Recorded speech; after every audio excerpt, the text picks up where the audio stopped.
안녕하십니까. 부울경지역본부 환경시설관리처장 이승현입니다.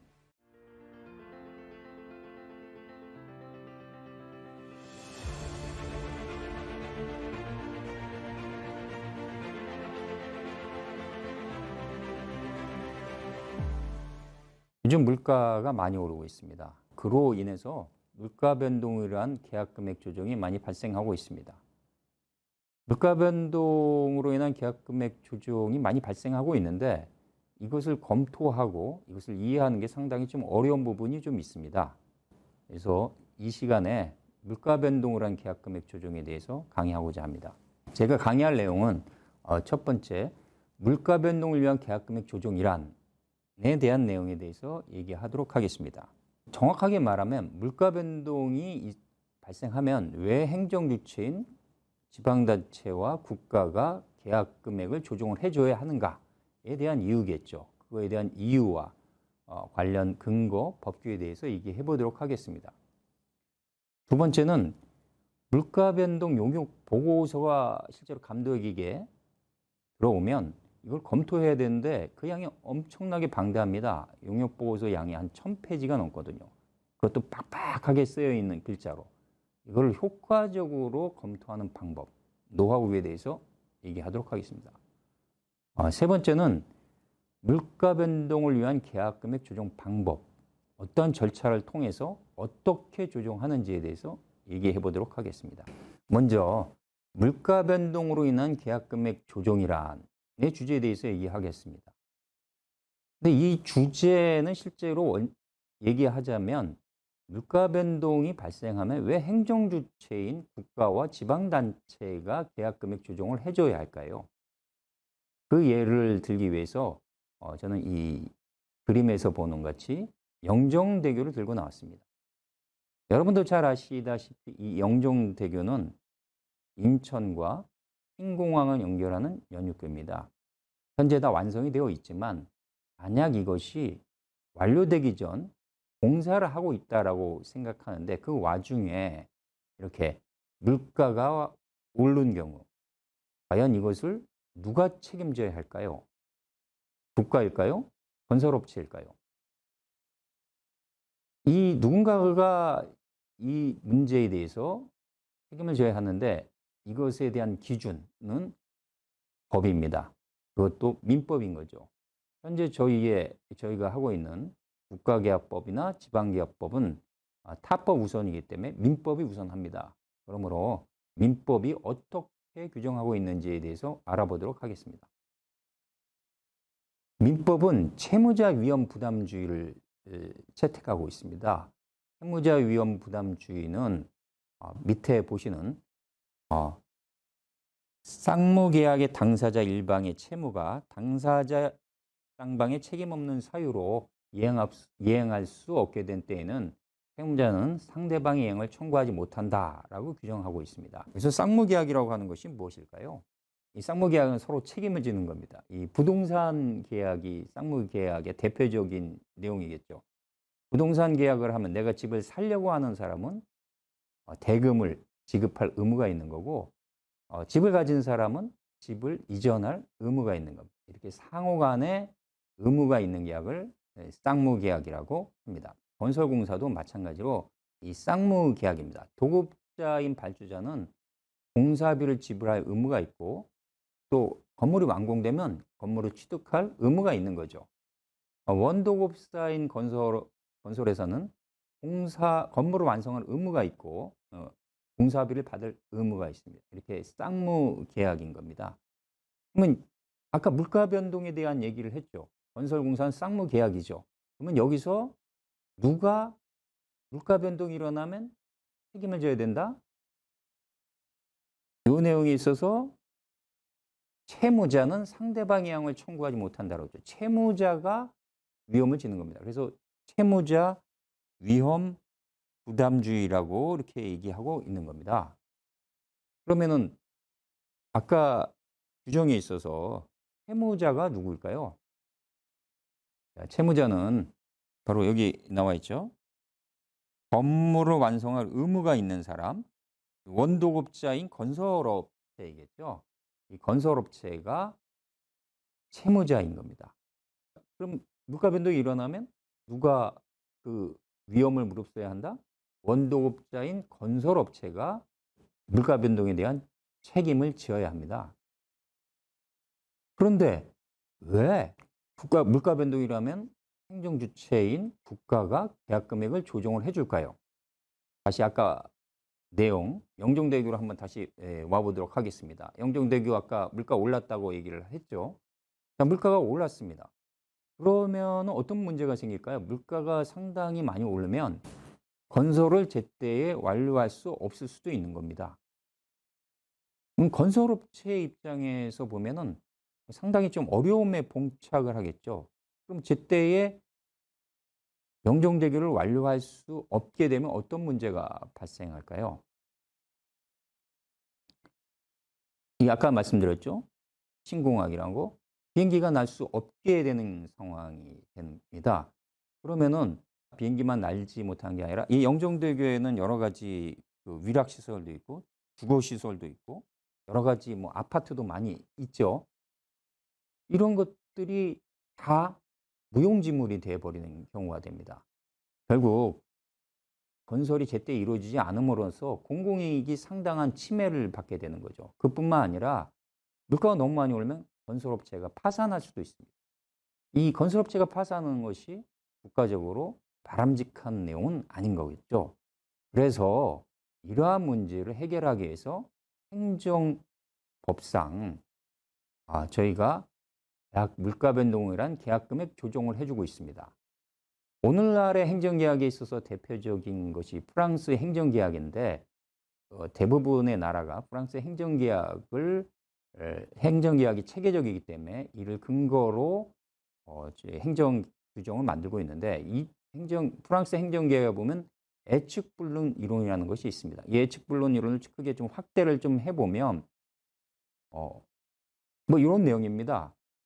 경제적 변동이 생겨서 계약의 이행 자체를 불가능하게 하지는 않을지라도 계약 상대방의 부담을 크게 증가시킬 경우에는 그리고서 계약상의 경계를 혼란하는 경우에는 공공 서비스 연속성을 확보하기 위해서 행정 주체가 보상해야 한다라는 이론입니다. 물가 변동인 거죠. 이 이론에 의해서 국가계약법상의 물가 변동 규정이 국가계약법 제19조, 시행령 64조, 시행규칙 14조에 있는 것이고 이에 따라서 정부 입찰계약 집행기준 이뿐만 아니라 지방계약법에도 22조, 73조, 72조 또 지방자치 입찰계약에 이 내용이 있는 것입니다. 근데 여기서 하나 좀 이상한 게 하나 있죠. 아까 말씀드렸듯이 제가 민법에는 채무자 위험 부담주의이기 때문에 건설업체가 책임져야 한다는데 국가계약법상에서는 이제 국가가 책임져야 한다라고 하면 민법과 국가계약법, 민법과 지방계약법이 상호 충돌을 일으킨다고 생각하지 않나요? 충돌이 일어나는 게 아니고 아까 그 규정을 보면 이렇게 되어 있죠. 그 규정에는 쌍무계약의 당사자 일방의 채무가 쌍방의 책임 없는 사유로 이행할 수 없게 된 때에는 이 내용은 쌍방이 책임이 없어야 됩니다. 이 민법상의 규정에선. 근데 지금은 국가계약법과 지방계약법에 물가가 오르면 누구 책임이라고 규정을 해놨죠. 국가 책임이다. 쌍방의 책임이 있는 게 아니라 이제 국가가 책임이 되어진 거죠. 그렇기 때문에 국가계약법과 민법이 충돌하지 않는 겁니다. 이 규정이 적용되지가 않는 거죠. 근데 이제 지금까지 지금까지 내용에 있어서 왜 물가 변동이 일어나면 행정 주체가 계약 금액을 조정을 해줘야 되는 이유에 대해서 얘기를 했는데 이제 또 하나 더 규정을 해야 될 내용이 있습니다. 아까 그 프랑스 행정계약의 예측불능 이론에 대해서 한번 얘기를 해볼까요? 거기에 그 내용에 보면 경제적 변동이 생겨 뭐라고 해서 계약 상대방의 부담을 크게 증가시켜 계약상 경제를 혼하는 경우라고 이렇게 규정되어 있죠. 그럼 계약 상대방의 부담을 크게 증가시키는 경우가 어떤 경우일까요? 그래서 계약상의 경제를 혼란하게 하는 경우가 뭘까요? 너무 주관적인 얘기 아닌가요? 만약에 이렇게 주관적인 내용으로 계약이 규정되어 있다면 그 계약은 항상 분쟁에 휘말리게 됩니다. 왜? 자기 이익에 따라서 보고자 하는 관점이 다 다르기 때문에 그렇습니다. 그래서 이 내용을 구체화할 필요가 있는 거죠. 그래서 저희 이 국가기업법과 지방기업법 그리고 행정 공사계약 일반 조건에는 이 두 가지 계약일을 기준으로 90일 지난 시점 그리고 입찰일 기준으로 지수 또는 품목 중에 3% 이상이 변경되는 경우 이런 경우를 그러니까 프랑스 행정계약의 경제적 혼란, 계약 상대적인 부담이라고 규정한 겁니다. 근데 이게 무슨 내용일까요? 또 이 내용이 의미하는 내용이 뭘까요? 일단 첫 번째 이 내용은 상당히 쉽습니다. 이 계약일을 기준으로 90일이 지난 시점인데 요 실제로는 91일입니다. 왜 그 90일이라면 기본적으로 대부분의 이 법규들이 90일이 지난 시점이라는 것을 이렇게 이 길부터 계산하게 되어 있거든요. 이 길부터. 그래서 90일이 지난 것을 계산하면 실제로는 91일이 기준이 된다는 것이죠. 그래서 91일이 지나야 되는 것이죠. 그리고 또 이 경우 또 계약 상대자에게 책임 없는 사유로 공사가 중지된 경우 그 중지된 기간도 90일 산정 시 포함이 됩니다. 두 번째, 입찰일 기준으로 지수 또는 품목 조정률이 3% 이상 변경되는 경우.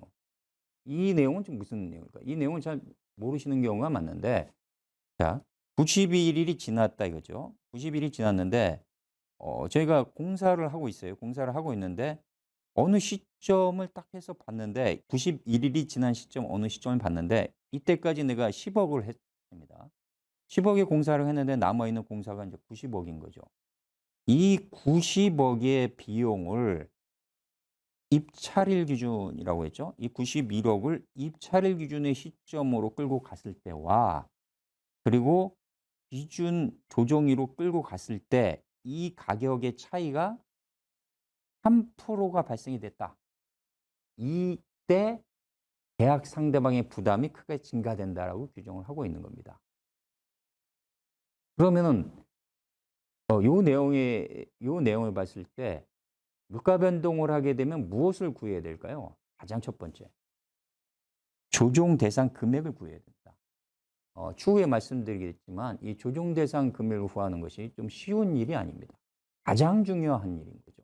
그리고 실수도 좀 많이 하는 경우고 그래서 이 조정 대상 금액에 대해서 다음 시간에 말씀드릴 거고 지금까지 제가 물가 변동을 왜 해야 되는지 왜 행정 주체가 물가 변동이 일어나면 물가 변동에 대해서 책임을 져야 하는지에 대해서 얘기를 했습니다. 그리고 그 현저한 물가라는 것이 우리 법에는 어떻게 규정하고 있는지에 대해서 얘기를 했습니다. 다시 얘기를 하면 기간 요건 약 91일이 지난 시점 그리고 등락 요건 이 입찰일과 조정 기준일을 비교했을 때 이 차이에서 3%의 등락이 발생하는 경우를 이 두 가지 요건을 완성했을 때 물가 변동이 일어난다고 제가 얘기했습니다. 근데 이 경우 한 가지 여기서 넘어가야 될 부분은 입찰일이 없는 계약이 있겠죠. 수의계약 같은 거. 수의계약은 물론 단독적으로 들어왔기 때문에 입찰이라는 과정이 없습니다. 그럼 이 경우에는 지금 입찰일을 기준으로 물가 변동을 비교해야 되는데 어떻게 해야 될까요? 이 경우에는 입찰이었기 때문에 이 계약일을 기준으로 물가 변동을 비교해야 합니다. 그래서 수의계약인 경우에는 조금 물가 변동에 있어서는 불리한 부분이 있습니다.